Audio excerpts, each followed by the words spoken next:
तारीखों में दावत होगा दुआएं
लेकिन मर्दों को, जैसे कि औरत को कहा गया है कि औरत का जो सर है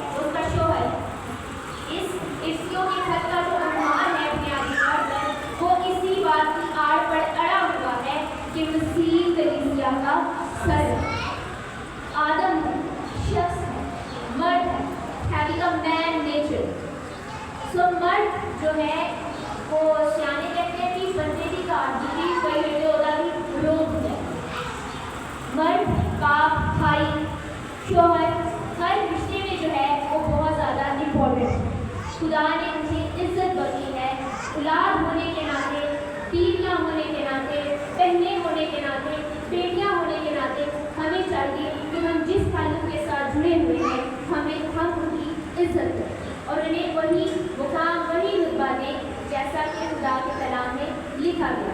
शोहरों के लिए, मर्दों के लिए भी हुक्म है कि औरत को नाजुक जर जानकर उसकी इज्जत करें, उससे प्यार से पेश करें, दोनों को इक्वली पैदा करें। मेरे अजीजों, आज का जो दिन है, पहले तो इसकी थोड़ी सी तारीख जानते हैं कि इसका आगाज़ कहाँ से हुआ।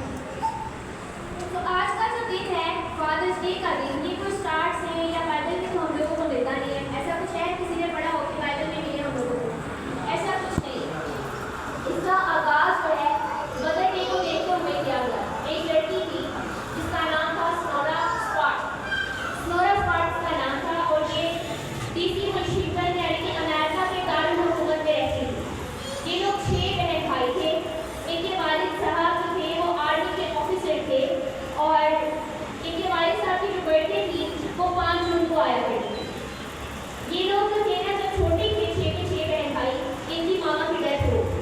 इनके पापा ने अपनी ड्यूटी भी की, इन 6 के 6 बहन भाइयों की परवरिश की, इनको पाला पोसा बड़ा किया, इनको दुनियावी तालीम दी थी, इनको दीनी तालीम दी थी, इनको अच्छी अच्छी जॉब्स भी मिल गई और ये खुदा के खौफ करे रहते थे, चर्च में रेगुलरली जाया करते थे। इस लड़की ने भी महसूस किया कि मेरे बाप ने मेरे लिए इतनी मेहनत की है, हम 6 के 6 बहन भाइयों के लिए इतनी मेहनत की है, तो क्यों ना एक दिन ऐसा हो जो मैं अपने फादर के लिए सेलिब्रेट करूँ और उसे मैं फादर्स डे दूँ।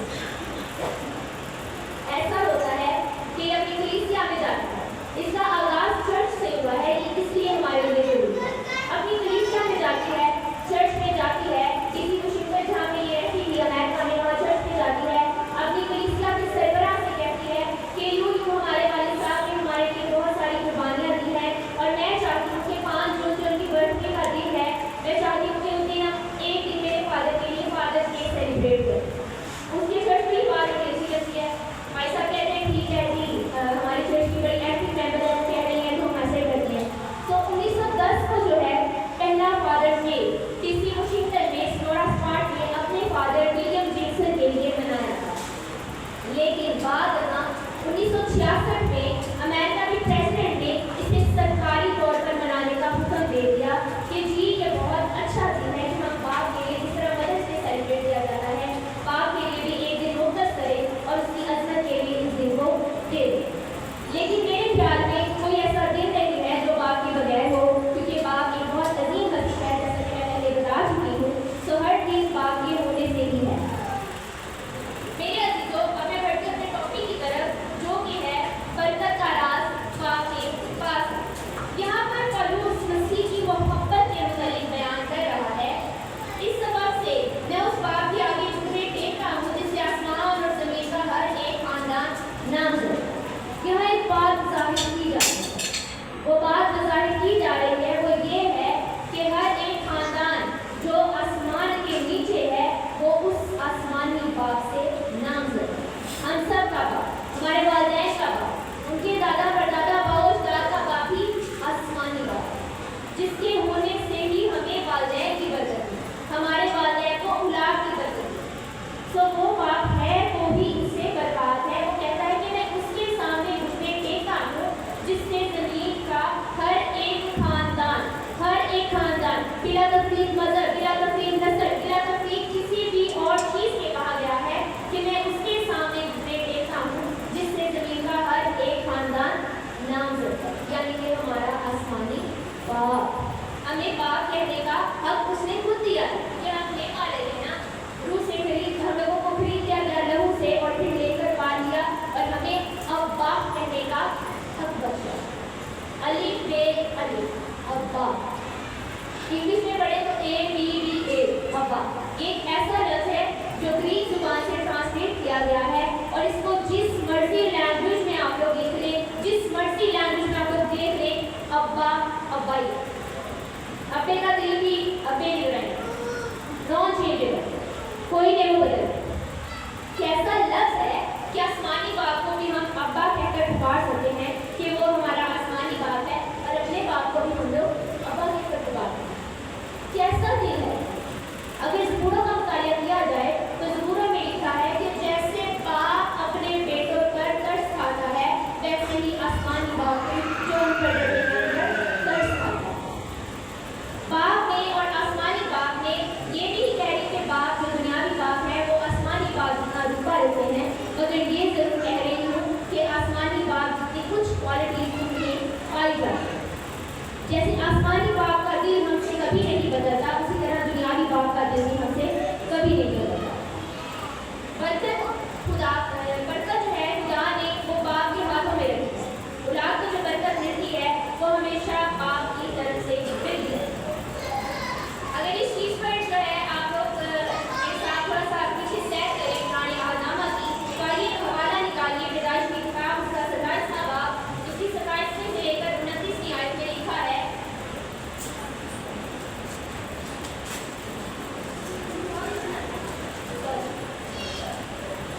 पैदाइश 27 बाब उसकी 4वीं आयत में लिखा है, ये इसहाक बरकत देना चाह रहा है अपने बेटे ईसाऊ को। उसको कहता है और मेरी हस्बे पसंद लजीज खाना मेरे लिए तैयार करके मेरे आगे ले आ, ताकि मैं खाऊं और मरने से पहले दिल से तुझे बरकत दूं, या दिल से तुझे दुआ दूं। दिल से तुझे दुआ दूं। बाप का दिल मैंने बताया कि नहीं बदलता, नहीं तब्दील होता। तो इस तरह एक चेंजिंग हो गई। रिबका ने जो है वो ईसाऊ की बजाय किसको बरकत दिलवा दी? याकूब को बरकत दिलवा दी। याकूब को बरकत दी गई और याकूब को जो बरकत दी गई है उसका जिक्र आगे 27 बाब में है। 27 बाब उसकी 27 से लेकर 29वीं आयत में यहाँ उसने लिखा है, उसने उसके पास जाकर उसे चूमा, तब उसने उसके लिबास की खुशबू पाई और उससे दुआ देकर कहा, ये दुआ है जो बाप की दुआ है जिसका हम बाप को बख्शा गया है कि वो अपनी औलाद को दे। ये दुआ गौर से सुनो। यहाँ लिखा है उसके लिबास की खुशबू पाई और उससे दुआ देकर कहा, देखो मेरे बेटे की महक उस खेत की महक की मानिंद है जिसे खुदावंद ने बरकत दी। खुदा आसमान की ओस और जमीन की पृथ्वी और बहुत सा अनाज और मैं तुझे बख्शे। कौमें तेरी खिदमत करें, कबीले तेरे सामने झुके और तू अपने भाइयों का सरदार हो और तेरी माँ के बेटे तेरे आगे झुके। जो तुझ पर लानत करे वो खुद लानती हो, जो तुझे दुआ दे वो भी बरकत पाए, उसने भी दुआ दी। ऐसी है बाप की बरकत। इस्राएल को देखा, याकूब को बरकत मिली है। याकूब को जो बरकत मिली है, जो तुझ पर लानत करे वो लानती हो, जो तुझे दुआ दे वो बरकत पाए। इस्राएल को देखा, नस्ली बरकत चली आ रही है, इसहाक की बरकत चली आ रही है, बाप की बरकत चली आ रही है कि जिसने इस्राएल को बरकत दी उसने बरकत पाई, जिसने इस्राएल पर लानत की उसने बरकत नहीं पाई।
भी इब्राहिम और मिस्री को दूसरी बरकत दी, उनको भी दोबारा से बरकत दी। ऐसी बरकत है जो बाप की तरफ से मिलती है। और वहाँ लिखा गया है 39 वाले बाब में,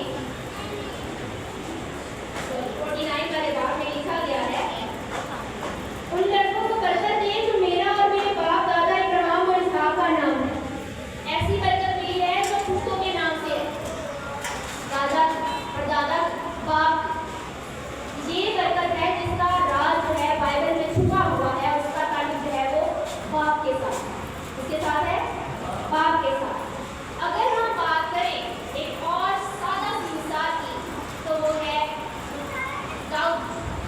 दाऊद ने अपने मरने से पहले बरकत दी सुलेमान को बरकत देता है। और बड़ी ही खूबसूरत बात लिखी हुई है, पहला सलातीन 2 बाब उसकी 45 आयत में लिखा हुआ है कि जब उसने उसको बरकत दी तो उसने ये कहा कि खुदावंद की राहों पर चलना, खुदावंद से जो है तुम्हें खुदावंद की तस्वीर नहीं करनी, खुदावंद की राहों पर चलने से बात नहीं रहना, तुम्हें हटना नहीं है, तुम्हें वैसे ही चलना है जैसे खुदावंद का हुक्म है, जैसे खुदावंद का आइन। आज क्या होता है मेरे दोस्तों, हमारी कम्युनिटी में, हमारे माशरे में अगर बच्चे ठीक नहीं हैं, ठीक जो है वो राह पढ़ने में चल रहे, माँ बाप 1-2 बार मना करते हैं, मारपीट करते हैं, छड़ी का इस्तेमाल करते हैं, बच्चे बात नहीं आते, आखिरकार बाप क्या कहते हैं? छाड़ देते हैं मेरे हाल को, ये कहते हैं छाड़ देते हैं मेरे हाल को। जेड़े बच्चे माँ बाप की गल नहीं मानते, माँ बाप की गल नहीं मानते। ऐसे की अल्फाज बाप यानी कि वालिद साहबान से मेरी रिक्वेस्ट है कि आपके अल्फाज ज़्यादा अहमियत रखते हैं, आपके मुंह से निकली हुई बात ज़्यादा जल्दी कैप्चर की जाती है। वाई? क्यों? बरकत आपके पास है। जब बरकत आपके पास है तो बददुआ भी आपके हाथ में। जिसको आप बरकत देते हैं उसको बरकत देते हैं। जब आप किसी को बरकत नहीं देते, आप ये कहते हैं कि जो कोई औलाद माँ बाप की बात नहीं मानती तो माँ बाप भी उनकी बात नहीं मानते, तो आप उस चीज़ को, उस बरकत को ब्लॉक कर रहे हैं, रिजेक्ट कर रहे हैं और बच्चे को बरकत नहीं देते। आपको चाहिए कि ऐसे ही करें जैसे कलामी हक में लिखा गया है कि जब बाप को बरकत का हक बख्शा गया है कि बाप अपनी औलाद को बरकत दे, तो बाप अपनी औलाद को बरकत दे। बच्चे बात नहीं आते, छड़ी का इस्तेमाल करें। छड़ी जो वर्ड लिखा गया है मेरे दोस्तों, छड़ी को भी जो है हम लोग कॉन्टेक्स्ट स्पेस में इस्तेमाल करते हैं, छड़ी डंडा रोटी, नो ऐसा नहीं है। छड़ी है 2 तरह की, एक छड़ी वो जो चाकू हम इस्तेमाल करते हैं जानवर को मारने के लिए जब वो बात नहीं मानता, स्टिक हम इस्तेमाल करते हैं बच्चों के लिए पिटाई लगाने के लिए, वही छड़ी। एक छड़ी वो है जिसका जिक्र हिफ्ज़ों में किया गया है कि अपनी औलाद को नसीहत दे देकर और तरबियत दे देकर उनकी परवरिश करो। नसीहत वो छड़ी है जिससे आपको अपनी औलाद को बताना है कि उनका आगे चलकर फ्यूचर क्या होगा। कहते हैं ना, इसी दुनिया में रहते हुए हम कहते हैं जो बीतोगे वही आगे जाके काटोगे। आप अपनी औलाद से परेशान हैं, उनके लिए दुआ करें। माएँ भी आप अपनी औलाद से परेशान हैं, उनके लिए दुआ करें, उनको यीशु के लोगों में महफूज करें, उनके लिए वो फजल मांगे, वो रहम मांगे जो खुदा उनकी ज़िंदगी में ज़ाहिर करना चाहता है। खुदा से कहें कि खुदा जो तेरा प्लान है वो उसकी ज़िंदगी में जल्द कर, ताकि ये बुरी राहों की तरफ जाने से बाद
है बच्चे को ये चीज़ चाहिए, ला दो।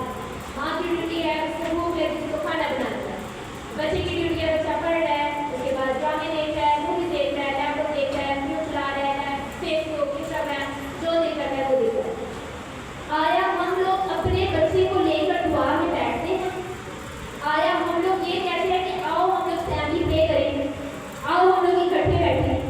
इन बच्चों में ये नहीं कह रही कि सिर्फ इन लोग बच्चे कलीसिया में बैठे हैं उनको डाउन कर रही है, बच्चों में मेरा शुमार भी हो सकता है। मेरे भी पेरेंट्स हैं, मैं भी इन बच्चों में शुमार हो सकती हूँ, मैं भी हो सकता है कि इस तरह ना करती हूँ।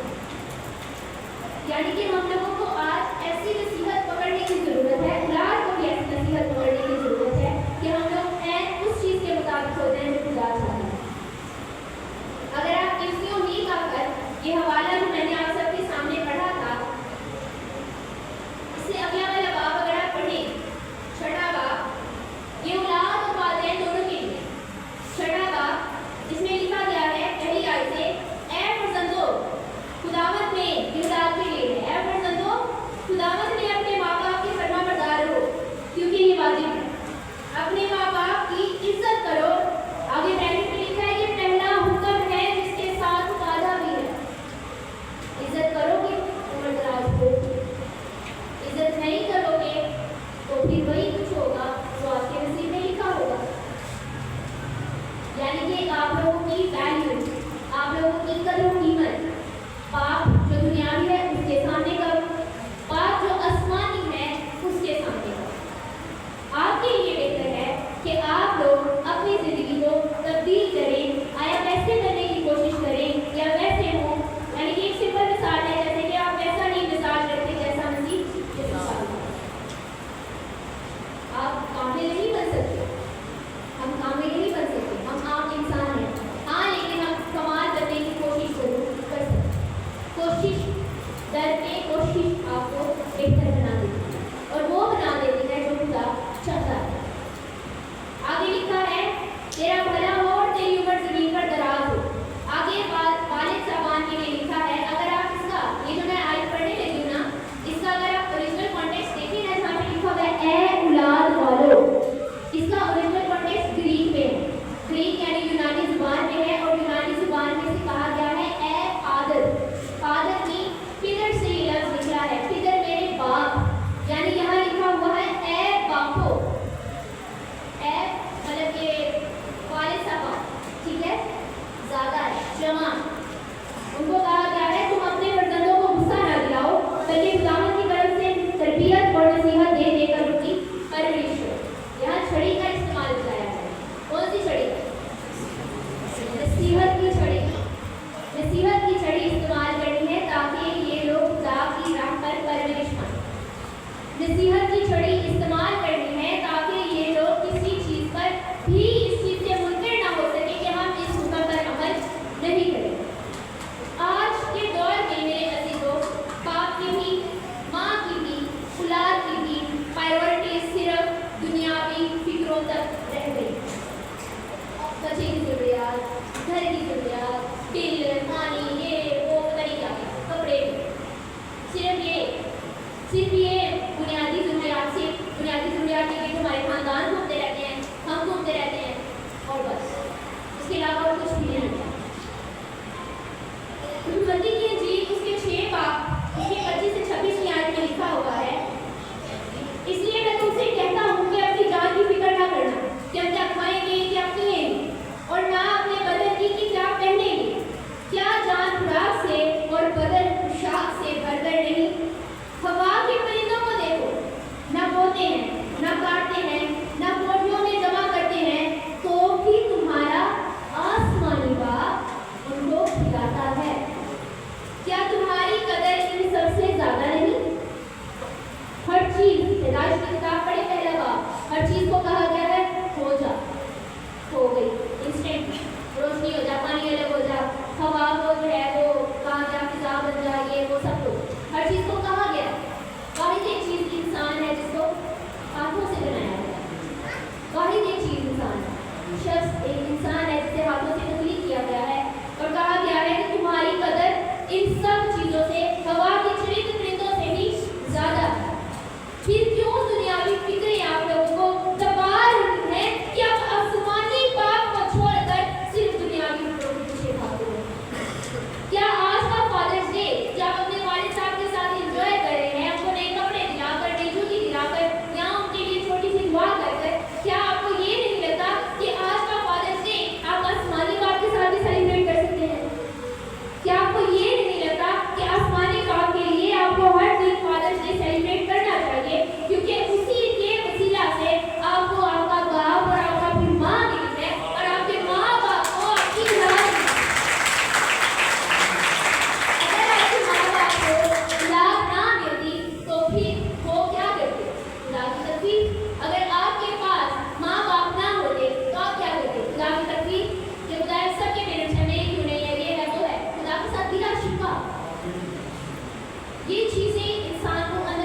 देती है।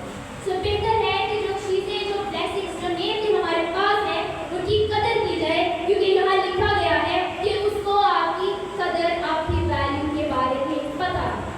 बरकत का राज बाप के पास। दुनियावी बाप हो गया। एक आखिरी हवाला